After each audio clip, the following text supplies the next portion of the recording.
I got some good news.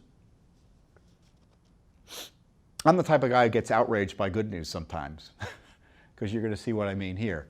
And this is the headline. Court rejects FBI effort to keep secret records about FBI Clinton lawyer meeting on Russia. FBI Clinton lawyer meeting on Russia. So the lawyer for Hillary Clinton's campaign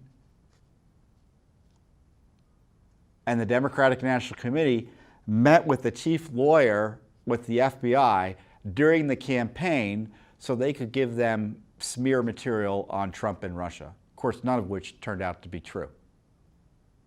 And what had happened was we asked for the documents about the meeting, and the FBI came back and told us they couldn't even confirm.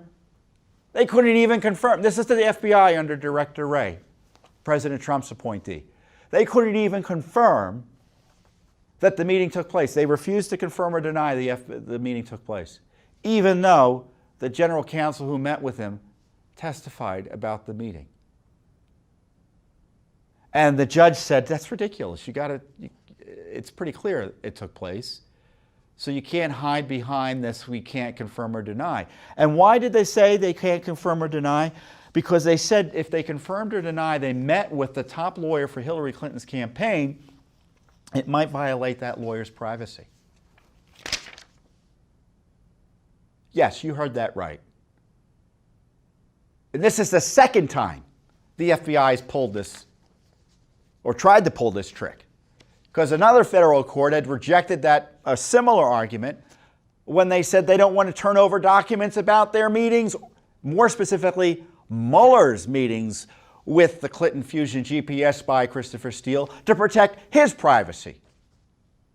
The court rejected that and said, you got to look for the records and turn them over. And it happened again. This is what Baker testified to, the FBI general counsel. He testified that he met with Sussman. He testified in open court. And as our lawyers pointed out, and of course, I just want to give credit to our lawyers here, because they're doing I get to talk about all their heavy lifting here. We don't win just because the courts say, hey, they like Judicial Watch. No, we got to make the case. We've got to file the Freedom of Information Act request. That's our investigators. And then if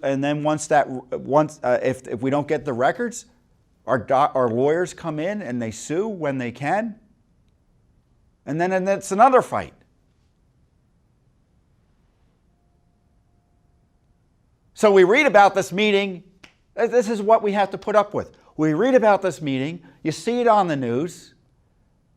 The FBI general counsel is testifying about it. We ask for records about the meeting, and they come back to us and say they can't confirm or deny the meeting even existed.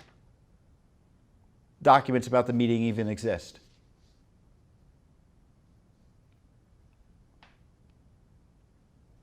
And then our lawyers have to fight that. And thankfully, the court agreed with us. An Obama appointee. As we argued, the sworn testimony of Baker, the former FBI general counsel, confirms that Sussman was sharing the same documents. So he was pushing documents to the FBI just before the campaign, in the middle of the campaign, the fall of 2016, that Sussman was sharing the same documents with the media. Rather than privacy, this confirms that Sussman was seeking to obtain attention for his activities. Hence, this is far from the typical case. Sussman had no expectation of personal privacy, as he was actively seeking publicity for himself and the information he wanted to share. In any event, the public interest in disclosure of the existence of the records is manifest. And the judge agreed. Any risk of invasion of privacy evaporated once Baker publicly testified that he had received documents from Sussman, as well as met with and spoken to him on multiple occasions in 2016. So you got so many scandals here all wrapped up in once. You had the FBI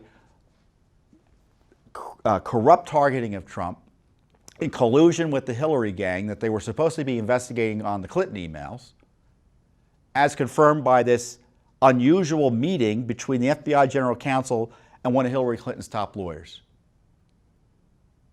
Talk about collusion. And then when we find out about it, we ask the FBI for the records, and they pretend they can't tell us whether or not the records exist. And they're trying to, quote, protect the privacy of Hillary Clinton's lawyer. 2 federal courts have now rejected the FBI's desperate attempts to hide the details of this anti-Trump conspiracy between the FBI and the Fusion GPS spy gang and the DNC and the Hillary Clinton camp. Why is Director Wray allowing this corrupt cover-up to continue? That's what I want to know. When did we begin asking for these documents? March of 2019. No, we actually asked for them in October of 2018. We sued a few months later. And I don't know when we're going to get these documents, because now they have to go and look for the documents. And then it's going to be another fight, because they're going to say some of the material still can't be given to us. You want to know why the president's in the position he's in? Because his agencies and his appointees too often don't give a rat's tail about transparency for the corruption of their institutions. And they're afraid to take on the deep state that they're supposed to be running.